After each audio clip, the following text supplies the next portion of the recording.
नमस्कार। आज बात करते हैं विवाह से संबंधित। हमारे जीवन में हमारे 16 संस्कार में से एक संस्कार विवाह भी होता है, जिससे हम अपने जीवन में आगे बढ़ने के लिए, अपने वंश को आगे बढ़ाने के लिए, हम को अपनी संतान को वृद्धि करने के लिए, हमको वंश को आगे बढ़ाने के लिए विवाह करना आवश्यक होता है। और हर माता पिता की इच्छा भी होती है कि विवाह भी ठीक समय पे हो जाए। किंतु ये समस्या बहुत देखी जा रही है कि विवाह जब भी हो रहा है तो रुकावटें आ रही हैं, ठीक से वर नहीं मिल पा रहा है, कन्या नहीं मिल पा रही है। ऐसा कौन सा उपाय करें जिससे ठीक समय पे विवाह हो जाए? तो सर्वप्रथम जानते हैं कि विवाह में बाधाएं आती क्यों हैं, विवाह में रुकावटें क्यों आती हैं, ठीक समय पे विवाह क्यों संपन्न नहीं हो पाता है। और जब भी यदि बात करते हैं तो कहीं ना कहीं कुछ समय बात चलेगी और बस उसके बाद रुक जाएगी। कई लोग तो अपने मन मुताबिक ही विवाह भी कर लेते हैं, पसंद से शादी भी कर लेते हैं, पर जो नियम है उसके हिसाब से ठीक समय पे नहीं होने का कारण भी क्या है। तो कई लोगों का देखा गया है जिसकी कुंडली में मंगल दोष है, कई प्रकार के दोष होते हैं, इसके कारण में भी विवाह में रुकावटें आने का भी मेन उद्देश्य बताया गया है। सर्वप्रथम हमको जन्म कुंडली दिखाना चाहिए व्यक्ति की कि जिसकी विवाह में रुकावटें क्यों आ रही हैं। तो जन्म कुंडली जब भी दिखाएं अच्छे एस्ट्रोलॉजर से दिखाएं, और उसकी कुंडली में सप्तम घर, विशेष रूप से सप्तम घर का विशेष परीक्षण करें कि सप्तम घर में कौन सी राशि है, कौन सा ग्रह बैठा हुआ है, उसके सप्तमेश कहीं नीच का होके तो नहीं बैठा है, सप्तमेश कहीं मार्केज वाले घर पे तो नहीं बैठा है, सप्तमेश कहीं अस्त होकर तो नहीं है। तो जीवन में विवाह में रुकावटें आती है। और सप्तम घर में कोई पापी ग्रह तो नहीं बैठा है, तो ये जीवन में विवाह से संबंधित, दाम्पत्य जीवन से संबंधित रुकावटें आती है। कई लोगों को आपने देखा है विवाह होने के बाद भी दिक्कतें आती हैं। विवाह होने के बाद दोनों का दाम्पत्य जीवन ठीक से नहीं रह पाता है, संतान होने में दिक्कत होती है, घर में माता पिता का सुख नहीं मिलता, माता पिता को सुख नहीं दे पाते हैं, और माता पिता को भी संतान से सुख नहीं मिल पाता है। तो कहीं ना कहीं ये जीवन में विवाह से पहले मिलान होने में ये कारण मुख्य बताए गए हैं। तो सर्वप्रथम हम जब भी जन्म कुंडली अच्छी तरह से मिलान करें, नाम से ही नहीं, अपन को दोनों की ग्रह मैत्री भी मिलाएं, दोनों की विचारधाराएं कितनी मिल रही है, कुंडली में कुछ विशेष दोष तो नहीं बन रहे हैं, तो ये अच्छी तरह से आप दिखाएं। मंगल दोष के कारण भी ये कई रुकावटें आती है, मंगल दोष के कारण भी रुकावटें देखी गई है। मंगल दोष खराब नहीं होता है। कई लोगों ने कह दिया अरे मंगल दोष है तो इनको मंगली है तो ये मांगली ही मिलेगा या नहीं हो पाएगी शादी, कई लोग बोल देते हैं, तो ये सब गलत है। मंगल दोष बहुत अच्छा है।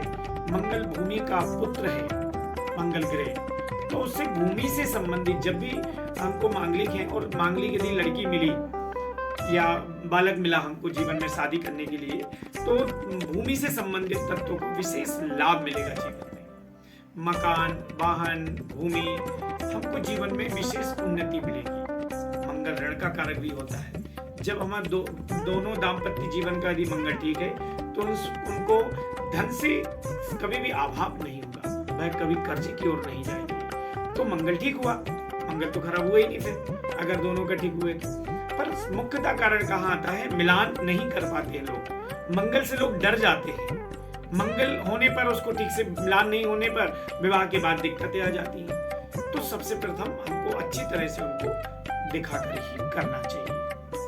और ऐसे कौन से वो कारण हैं जिसके कारण हमको जल्दी से जल्दी विवाह हो जाता है। तो कई लोग हमारा जब सप्तम मास ही खराब है, हमारा सप्तम भाव ही खराब होता है, तो हमारी कुंडली में विवाह में विघ्न आते हैं।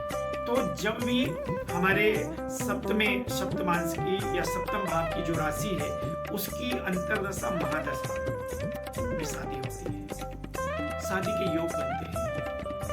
यदि कुंडली में हमारा सप्तमेश ही खराब स्थिति में बैठा है तो उसको प्रबल करना चाहिए, उसके दान करना चाहिए। हमेशा वर के लिए गुरु और सूर्य देखा जाता है, कन्या के लिए स्पेशल रूप से गुरु का ही विवाह के लिए देखना चाहिए, विवाह के योग प्रबल बनाने के लिए। मिलान की बात नहीं कर रहा हूँ। मिलान के लिए जब मिलान होता है, शादी के मुहूर्त निकलता है, तो उस समय लड़के के लिए हमेशा वर के लिए सूर्य देखा जाता है, तो कन्या के लिए गुरु देखा जाता है। दोनों की जन्म कुंडली में चंद्रमा की स्थिति भी देखी जाती है। तो सर्वप्रथम बात करते हैं तो दोनों की कुंडली में सप्तम भाव जो होता है वो हमारे दाम्पत्य जीवन का होता है, पति पत्नी का होता है। तो वो घर हमारा शुद्ध होना चाहिए, और अगर शुद्ध नहीं है तो उसको शुद्ध करना पड़ेगा, उसका दान करना पड़ेगा, उसका मंत्र जाप करना पड़ेगा। जो भी ग्रह बैठा है आप अपने एस्ट्रोलॉजर से अपनी जन्म कुंडली का दिखा सकते हैं। तो उससे दान संबंधित उपाय करें, उससे स्टोन संबंधित हम धारण कर सकते हैं। हाँ, एक चीज और, कई लोगों को मैंने देखा है तो पता लगा कि गुरु मार्केश बैठे हुए, मार्केश स्थान पे बैठे हैं, गुरु नीच राशि में बैठे हैं, तो लोगों ने पुखराज पहना दिया कई ज्योतिषियों ने। तो ये गलत है। पुखराज गुरु का रत्न है, गुरु को प्रबल करता है, पर सबसे पहले देखेंगे गुरु की स्थिति क्या है, उसके बाद ही हमको रत्न धारण करना है ना। और उससे संबंधित हमको उपाय करने हैं। जब ये उपाय, सारे उपाय आप कर लेंगे तो स्वाभाविक बात है विवाह जल्दी से जल्दी संपन्न हो जाएगा। हाँ, विवाह कुंडली में ये भी देखना है कि विवाह किस दिशा में होगा, कहाँ पे होगा, कब होगा, कैसे होगा, है ना, और कितनी आयु में होगा। विवाह होने के बाद जीवन में, हमारे दाम्पत्य जीवन में, चाहे वो संतान हो, चाहे वो धन कमाना हो, चाहे वो हमारे परिवार के साथ रहने का हो, तो वह सब भी योग देखना होगा।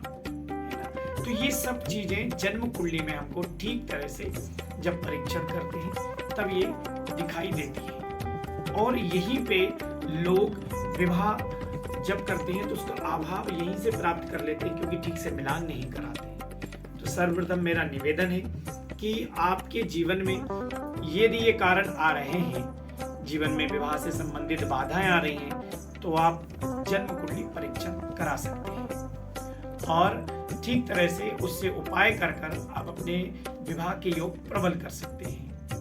और कैसे, कौन से दान करना चाहिए, कौन से मंत्र का जाप करना चाहिए, कौन सा स्टोन धारण करना चाहिए, किस दिशा से कहाँ पे विवाह होगा, ये सब चीज हमको जन्म कुंडली से पता लग सकता है। तो आप अपनी जन्म कुंडली जल्दी से जल्दी आप दिखाएं और अपने दोषों को जल्दी से जल्दी समाप्त करें। ऐसा करने पर आपके विवाह से संबंधित विघ्नों को दूर हो जाएंगे। नमस्कार।